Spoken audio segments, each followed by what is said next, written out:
Hello बच्चों, कैसे हैं आप लोग। उम्मीद है कि आप सभी अच्छे होंगे। मैं जूली सिंह, मेरे यूट्यूब चैनल अपोलो अभिजन क्लासेस पर आप सभी का स्वागत है।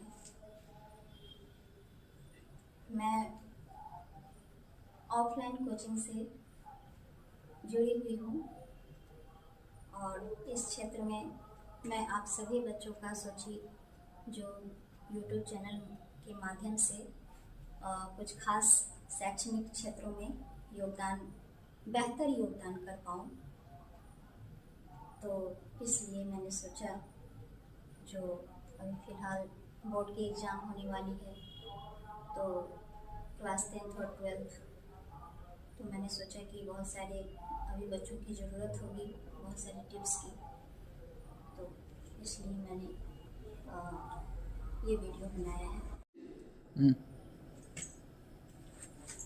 आ गई हूँ लेकर आप लोगों के लिए एक अच्छी रणनीति।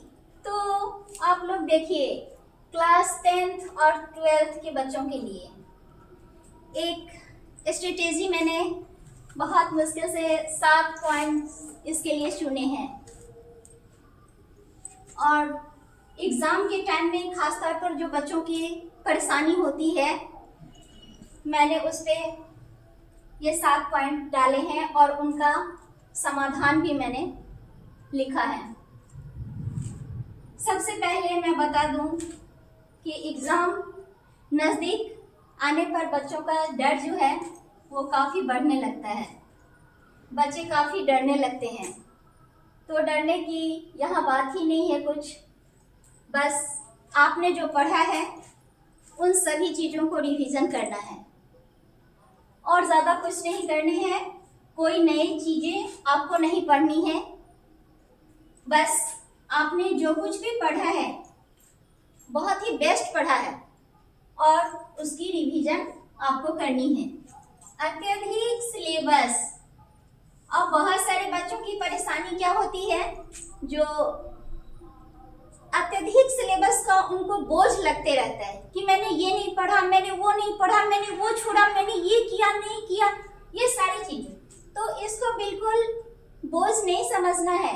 बस आपको जो फिलहाल करनी है, बस थोड़ी बहुत मॉडल पेपर पे ध्यान देनी है, PYQ करनी है, प्रीवियस ईयर क्वेश्चंस कुछ देखने हैं।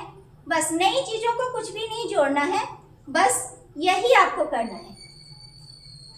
आत्मविश्वास, और ये तो बहुत बड़ी चीज है। आत्मविश्वास, कॉन्फिडेंस, ये तो बच्चों में, हर एक बच्चों में होना चाहिए।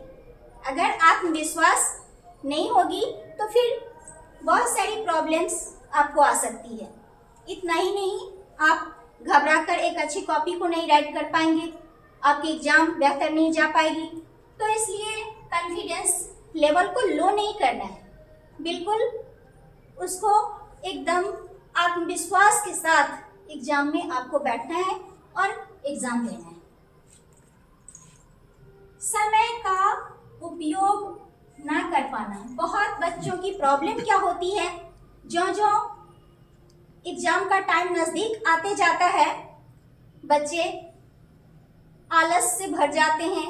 उन्हें मन होता है कि मैं अभी सो ही लूं, तो फिर मैं बाद में कर लूं, तो टाइम का वो सही से मैनेजमेंट नहीं कर पाते। तो इस वजह से उनका टाइम वेस्ट होता है और एग्जाम में परेशानी जो है उनको खास तौर पर होते रहती है। तो टाइम मैनेजमेंट सही ढंग से एक अच्छी प्लानिंग के तहत करनी है आपको। तो कम से कम आपको 7 से 8 घंटे, कुछ नई चीजों को तो जोड़ना नहीं है, बस आपको केवल 7 से 8 घंटे रिवीजन करने हैं सारी चीजों को जो आपने पढ़ा है, ऑलरेडी पढ़ रखा है। उच्च अंकों का दबाव, अब ये भी बच्चों को होता है कि मैंने इतना सारा कुछ पढ़ा है, मेरे अंक कैसे आएंगे, नहीं आएंगे। तो इन सब चीजों का कुछ प्रेशर होता है बच्चों पर, लेकिन इसको प्रेशर ना बनाना है। एक अच्छी एग्जाम की प्लानिंग करनी है कि एग्जाम मेरा सही तरीके से कैसे जाए।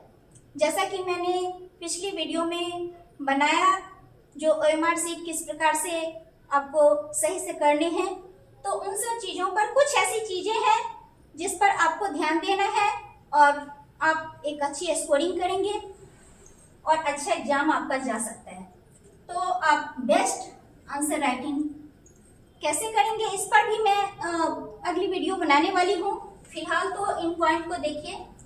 अभिभावकों का दबाव, गार्जियन का भी कुछ प्रेशर होता है बच्चों पर। जो जो टाइम नजदीक आते जाता है एग्जाम का, गार्जियन भी प्रेशर डालते रहते बच्चों पर, जो तुम कम पढ़ते हो या ऐसे नहीं वैसे नहीं, तो कुछ प्रेशर होता है।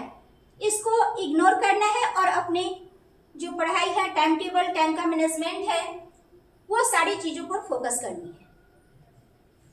अत्यधिक तनाव, ये तो बिल्कुल आपको लेना ही नहीं है। अत्यधिक तनाव में आप रहेंगे तो आप बेहतर कुछ नहीं कर पाएंगे। इसलिए आपको तनाव में नहीं रहना है, स्ट्रेस नहीं लेना है आपको किसी भी तरह का। तो आपको एक अच्छे प्लानर तो करने ही पड़ेंगे आपको इसके लिए, और तनाव मुक्त होकर के करने होंगे बिल्कुल। तो ये आपके लगभग 7 पॉइंट जो भी आपकी समस्याएं थी, उसमें बस उसका समाधान इन्हीं 3-4 पॉइंटों में छुपा हुआ है। तो बस आपको इसको फॉलो करना है और सब कुछ बेहतर ही होगा। आपको किसी भी तरह की कोई तनाव में नहीं रहने की कोई जरूरत नहीं है।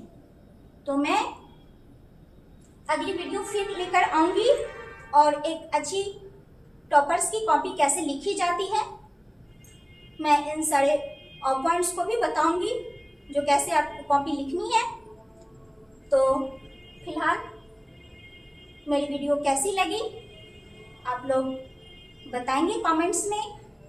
मेरी वीडियो को, मेरे चैनल को सब्सक्राइब करेंगे, लाइक करेंगे, जहाँ तक हो सके अदर बच्चों में भी इसको शेयर करने की कोशिश करें, तो उन लोगों को भी मेरे चैनल के माध्यम से कुछ अगर बेहतर सहयोग मिल जाए तो ये काफ़ी अच्छा रहेगा।